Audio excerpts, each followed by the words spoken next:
Vous avez choisi Europe 1 et vous avez bien raison. À bientôt 7h10 ce mercredi matin. Les initiatives positives. Bonjour Jean Z. Bonjour Alexandre. Ce matin, l'intelligence artificielle part à l'assaut des tumeurs cancéreuses. Oui, beaucoup d'espoir. Ici, une analyse approfondie des données, des thérapies personnalisées. L'arrivée de l'intelligence artificielle dans la lutte contre le cancer s'annonce avec son cortège de vertus. Mais est-ce que c'est bien le cas dans les faits ? Eh bien, à Paris, l'Institut Curie a créé une intelligence artificielle capable de déterminer l'origine de cancers difficiles à déceler. C'est ce qu'on appelle les cancers de primitifs inconnus, les CPI. Ils touchent à 6 000 à 7 000 patients par an en France. Eh bien, l'IA permet un taux de réussite élevé quant à leur détection, avec une précision, une rapidité supérieure aux spécialistes humains.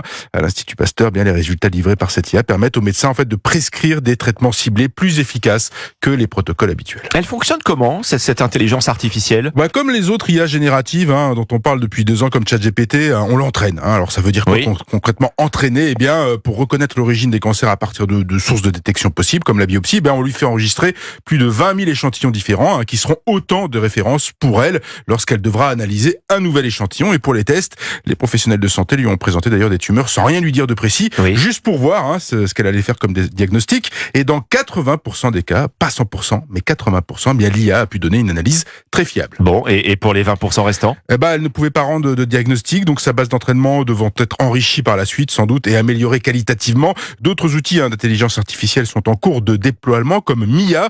Mia, c'est une IA testée dans certains hôpitaux britanniques pour les cancers du sein, avec près de 10 000 mammographies analysées déjà. Là encore, le logiciel a réussi à identifier de petits signes chez une dizaine de femmes, des cancers passés inaperçus auprès des médecins. Et plus la maladie est décelée tôt, plus les chances de guérir augmentent. Et pourtant, Jean, un collectif de radiologues français ne cache pas son inquiétude. Exactement. Si dans le même temps, ils acceptent volontiers l'utilisation de l'IA, ils demandent dans une tribune au Monde des modalités de recours à cette IA. Effectivement, une étude sur des centaines de milliers de cas révèle que le radiologue en situation de routine est plus performant que l'IA dans cette détection de la maladie. Et là, il y a des centaines et des centaines de milliers de cas qui ont été pris en compte pour cette étude. La question, c'est pour combien de temps ? C'est-à-dire combien de temps ça va résister à cette IA, à ces progrès de l'IA, mais aussi est-ce qu'on ne prêterait pas à cette IA un costume un peu trop grand pour ses déjà grandes épaules à suivre ? Écoutez, il faudrait peut-être lui poser la question à cette IA. Alors, elle répondra en plus. Elle serait capable, elle va répondre. Les initiatives positives. Merci Jean Z, à demain sur Europe 1.